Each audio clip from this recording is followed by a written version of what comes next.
In the name of God, the most beneficent, the most merciful, the Chairman, Excellencies, ladies and gentlemen, I deem it necessary to express my gratitude to Mr. Chaudhary for the invaluable efforts he has made.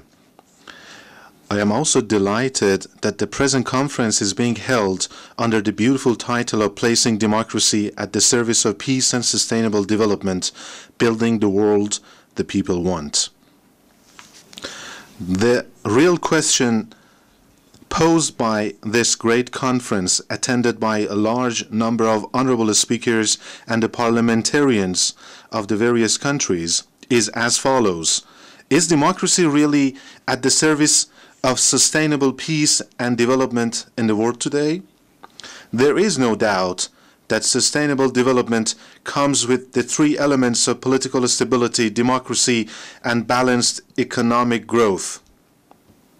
However, it is a matter of great regret that the logic that prevails in practical politics on the ground is that of force, not the one found in the beautiful and theoretically correct debates of conferences. Therefore, as long as such a paradox persists, people of the world will continue to suffer from violence, wars, and displacement.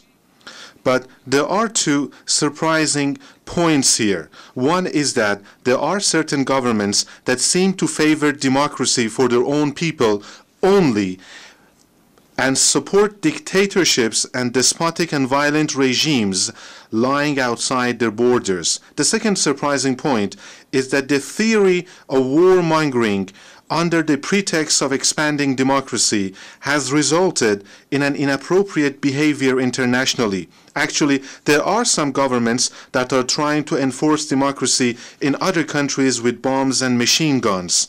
The aforementioned reality has led to several wars being waged in the world today, like the doleful pain of the oppressed people of Palestine and the military atrocities perpetrated by the Zionist regime in my region, as well as the occupation and wars in Iraq and Afghanistan, or the war in Yemen and armed conflicts in Syria. Chairman, distinguished colleagues, the peaceful nuclear program of Iran once again showed that bullying does not work anymore. Certain powers tried to impose sanctions on us. But the great Iranian people chose the way of perseverance, and ultimately their resistance became victorious over sanctions and intimidation, and the difficult and intensive nuclear talks led to an agreement which is, of course, supported by us. Mrs. Chairwoman, Excellencies, based on what I have already said, we, the parliamentarians of the world, need to try harder if we really want to put democracy at the disposal of peace and development. Our governments really need to comply with the motto and not allow democracy, peace, and sustainable development, which are the loftiest concepts of our time, to be ruined in the name of national interests. Honorable colleagues, there is no doubt that in conferences of this sort, we need to place two important things high on our agendas. One, diagnosing problems, and two, offering solutions. The Parliament needs to play a bigger role in reforming the politics on the ground. The parliaments can become serious barriers erected before occupations, and the parliaments can direct the budget spent on occupation and aggression towards development and progress of their own countries.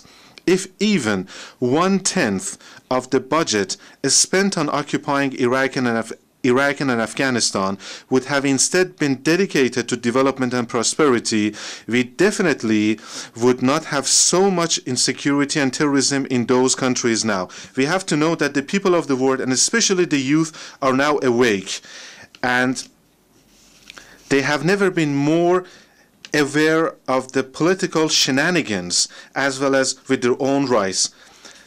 They are left with no choice but to revolt against suppression and occupation, and this is where they may fall prey to terrorist groups.